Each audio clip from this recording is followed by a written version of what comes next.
বাচ্চার টিফিনে হোক বা ব্রেকফাস্টে খাওয়ার জন্য আমি একটা প্যানকেকের রেসিপি শেয়ার করছি।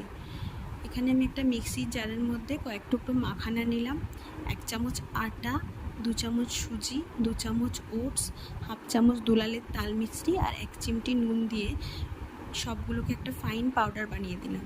এবার ওই পাউডারটার মধ্যে একে একে 1 কাপ দুধ ইউজ করলাম, লিকুইড দুধ।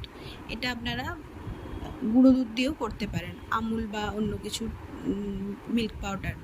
তারপর এটাকে ভালো করে আমি গুলে নিলাম। আমি ভিডিওতে যেরকম দেখাচ্ছি ব্যাটারটা ওরকমই থিকনেস রাখলে সুবিধা হয় প্যানকেকটা বানাতে।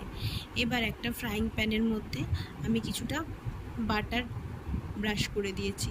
তারপর প্যানটা খুব ভালোভাবে গরম হয়ে এলে ওই প্যানের মধ্যে আমি ব্যাটারটাকে আস্তে আস্তে ঢেলে নিয়েছি। ঢেলে চারিদিকটা ঘুরিয়ে ঘুরিয়ে গোল শেপ দিয়ে নিয়েছি। তারপর এক পিঠ খুব ভালোভাবে হয়ে গেলে ঢাকা চাপা দিয়ে আরেক পিঠ উল্টে নেব। এইভাবে আমি কয়েকটা বানিয়ে নিয়েছি। আমার প্যানকেক রেডি। আমার এই ভিডিওটা ভালো লাগলে আমার চ্যানেলটা লাইক এবং সাবস্ক্রাইব করে দেবেন।